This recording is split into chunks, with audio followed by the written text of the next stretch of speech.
All right, YouTube, here's a lightning review, 50-hour review roughly of my Kubota L2501. We'll hit a couple things I like, dislike about it as well, why I chose it, etc. We'll get rolling.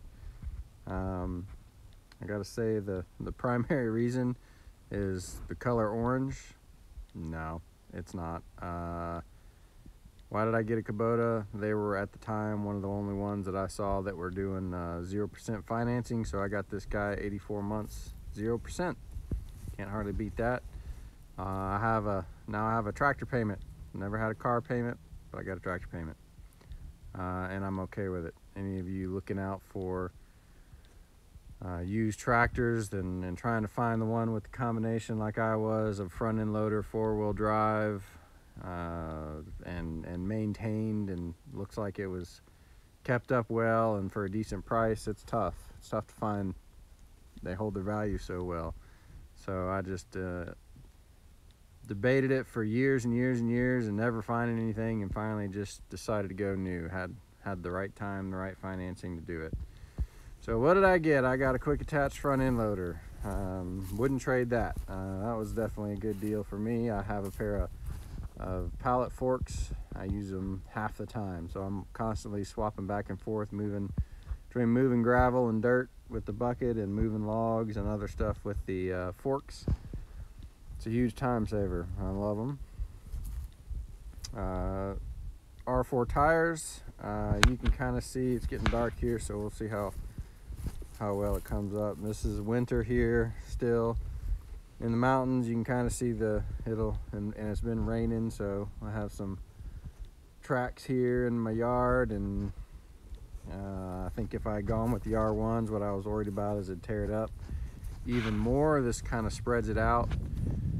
I'm happy with them. Traction wise, you can kind of see my property is pretty steep in places. Not had an issue yet trying to mow it or have traction issues at all. So very happy with the R4s. Glad I did. The other key thing is weight. If you're going to use one of those front end loaders, you're going to want weight in the back end, and you can fit more in the R4 tire than you can in the R1. R1 is those skinnier ag tires, so you can kind of see how much beefier these look. Plus they look better too, don't they? Let's see, I got hydrostatic. Do I like it? Yes. Do I not like it? Yes. Sometimes it's loud. That's kind of annoying. Honestly, if you're up at mowing speed on the engine, it doesn't matter anyway. Just kind of whiny, but that's the way hydrostatics are. It's good, strong. Not had any worries about it being a weak transmission or anything like that. It's just that it's a little noisy. The thing I didn't like about the gear drive is the shifter's kind of right here. Feels like it'd be in your way, kind of an awkward place to shift. I don't know if that's true or not, but that's the way it seemed when I was sitting on a couple of them. One thing that I've seen, I'm gonna mention this real quick. Treadle pedal.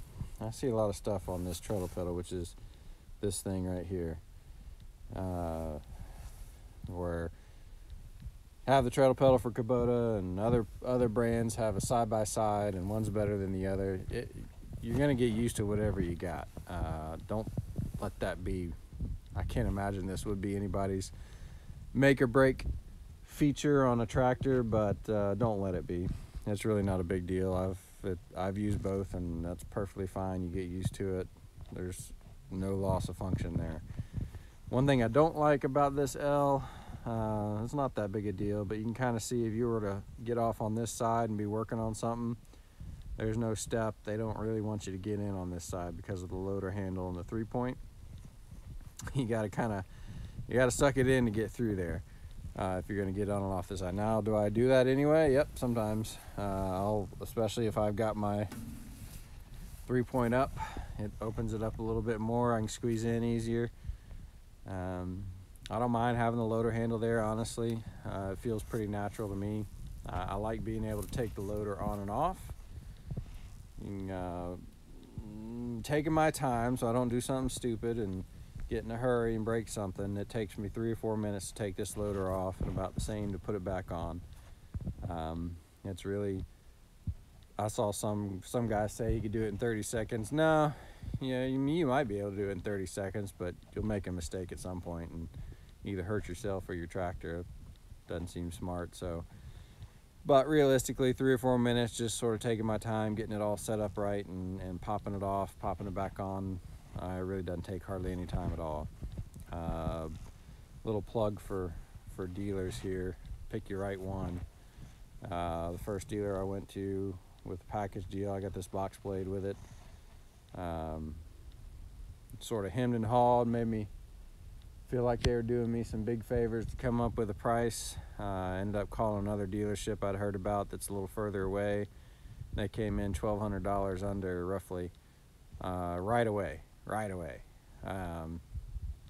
Didn't have to do anything.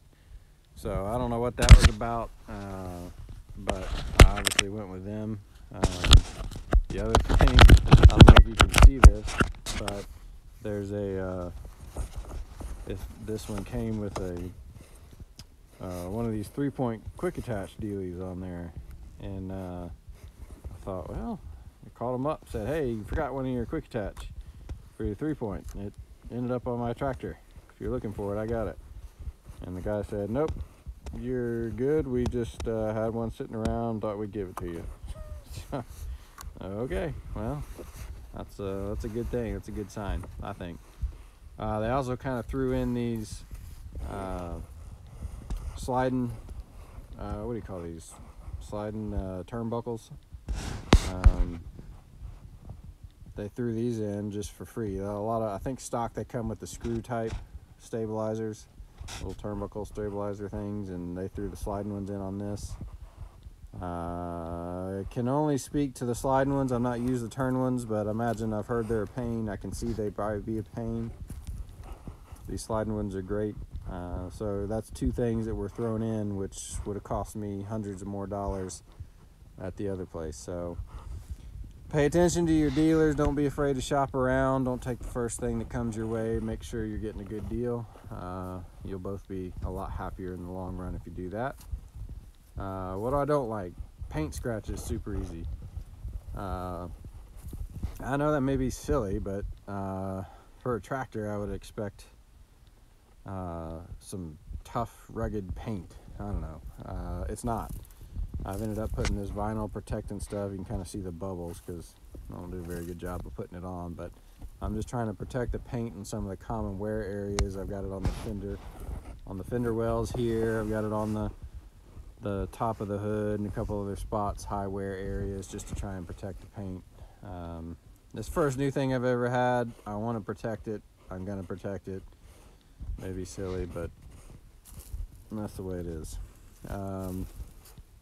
And let me talk about the weight of the tractor, because this is not. You can look at it 2 ways. It's not a pro or a con to the weight of it. It totally depends on your application. So I've got a close to a mile gravel road that comes up to the house that I maintain. Man, you want that weight. Doing anything with ground engaging, plowing, disking, any of that, you want the weight. Mowing your nice manicured lawn, which mine is not, you don't want that weight. The better tractor probably for my property is the B series, but the cost came out to about $500 less, $700 less than the L. And when you look at those tractors side by side, it just I don't know, it just feels like you're getting a lot less tractor with the B series. I'd have probably been happy with it anyway, but I've really enjoyed this one so far.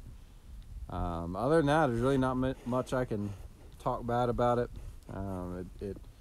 It's a workhorse. I feel like it is definitely under-spec'd on paper to what it can do. I'll talk about that maybe in another video when I get into more detail on a couple things. You get into some paper wars, a loader ratings and what it can lift, 3-point what it can lift, and I don't know, axle sizes and all kinds of weird little things that may or may not matter, so I may do another video on that, just what I do with it, what I can do with it. Quite honestly, it's been a great little tractor. I'm glad I hadn't regretted a time yet. There may come a time when I don't want that monthly payment, but for right now, there's hardly a day goes by I don't hop on it and do something. I keep my pasture mode with it, keep the driveway nice and smooth with it. I keep my firewood going with it, hauling logs, and I wouldn't trade it for right now. So anyway, that's pretty much it. Leave comments or questions below, and until next time.